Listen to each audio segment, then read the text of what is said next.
All right, what's going on, everyone? This is Zen here from Zen Multiverse, and I hope you're having a great day. So, today we're going to do a review on episode 1 of Ms. Marvel that recently premiered on Disney Plus at the time of this recording.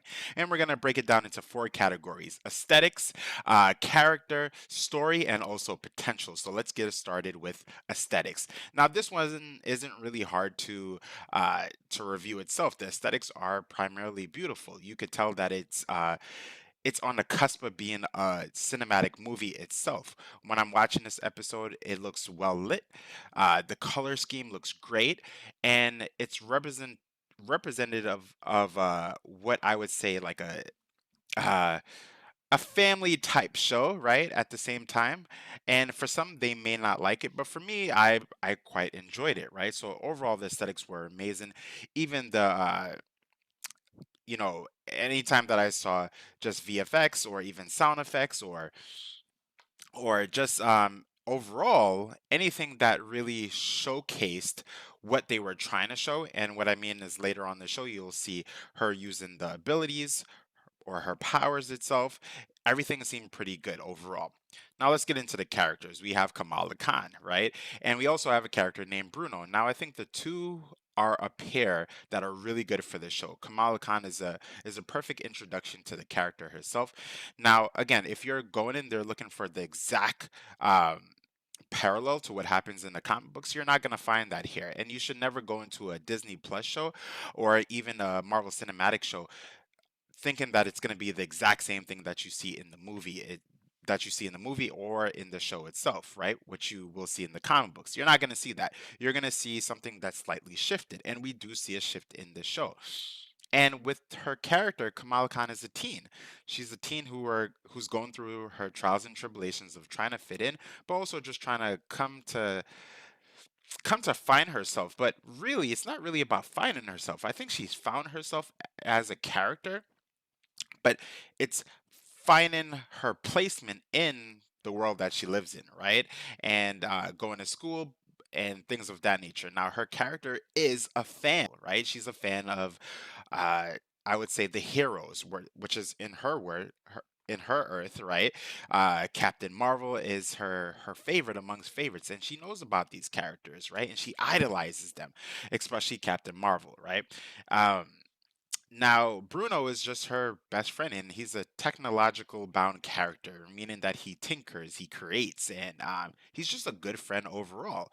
And the two have really good synergy within the show that I would say is it's something that I definitely want to see in the future on what it could evolve into. Okay.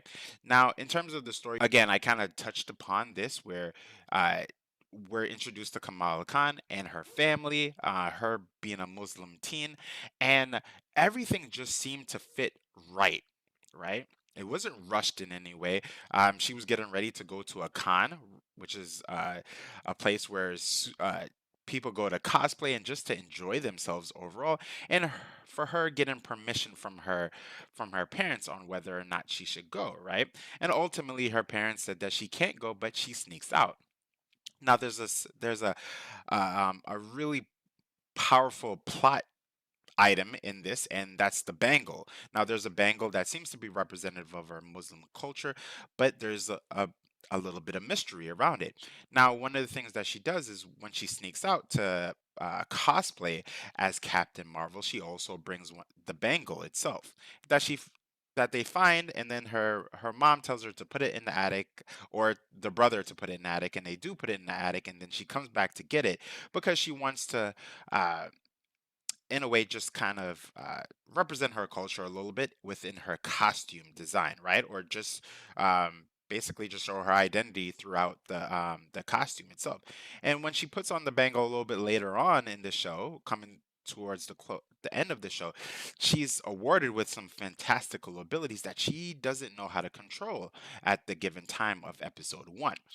And her friend Bruno was like, "What is going on?" Basically, but needless to say, it's pretty cool. She gets home and she basically gets in trouble, and her mom gives her a speech, right? Like, who do you want to be? Do you want to be a person who we grew up to be a good person, or do you want to be this fantastical item or of a character that you that you romanticize around, right? Who is galactic and, cosmic in this sense.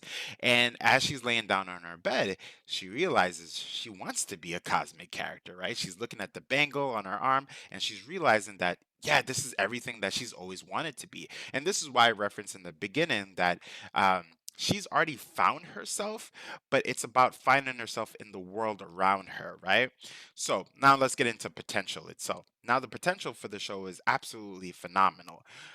Now, the bangle itself is, where folks who read the comic books are used to the Terrigen Mist origin and things of that nature, but the bangle is what awards her abilities. Now, we're not too sure where it came from, who made it, or why it gives her these abilities, and what are the extent of her abilities. But what we can say is we don't really know anything yet, and that's the mystery of this show that you need to continue watching. Now, some of the gripes that I've heard about this show is that it's too teen based, right? Or it's geared towards a certain audience. Yes, it is, right? It is and it isn't, right? If you read Captain Marvel, you would know that she is a Muslim teen who's going through her trials and tribulations, and she's finding her way until she eventually gets her powers. And even when she gets her powers, she's still finding her way. This show does that, right? And a little bit more. And I don't have any gripes with the show. It's geared towards a younger audience while still segueing to an older population because if you're a comic book lover then and you're an older person like myself, then you're gonna want to know more about this character and how her part of her world intertwines with the larger universe itself. So overall, I would say Ms. Marvel was a great first episode. If I had to rate the episode itself, I would give it a solid 8 out of 10. And this is because I see a lot of potential in the show, and I didn't feel underwhelmed throughout the show, right? I didn't feel underwhelmed or I didn't feel like overly hyped, but I felt like, wow, I can't wait to know more about this character. And yeah, I could see a lot of the other potential piece that I see in it that I didn't mention before, not just in the virtue of the show, is that they're opening doors to a younger audience to then bring in other characters, right? For example, there's a comic book line in the comic books named Strange Academy, where Doctor Strange basically has his own school of sorcerers and, things of that nature. So I could see a possible show like that in the future. And as you could see, it as a marketing standpoint, they're doing something very smart. They're opening the doors to a wider spectrum of characters, right? Now that we have Ms. Marvel, we also have America Chavez, right? And we have a lot of other characters that are coming on board that seem to be younger. Um, like Kate Bishop as well. So we have like three of them, if not more. And this is pretty cool, right? Because the universe is expanding, right? It's not just what's happening in Doctor Strange in the Multiverse of Madness. It's how far will they go in all of this, right? And for some, it's overwhelming, right? Because they're not seeing how the interconnected universe is happening, but everything is actually interconnected itself, right? But you just have to be patient to see where it goes, right? Everyone is used to the 10 years. We made it to the 10 years and we're used to endgame. So we want everything to be endgame after that, but it's not, we can't have that yet, right? We have to be patient enough to see where everything goes and how they then will splice together in the larger universe itself. Again, I'm ranting and raving, but overall, it's a solid 8 out of 10 for me. I'm looking forward to the next episode and looking forward to doing another review. With that being said, everyone, this is Zen from Zen Multiverse saying peace, love, and prosperity. If you're enjoying the content, you already know what to do. Drop a like, subscribe, hit the notification bell, and I'll catch you all later on the next video. Later.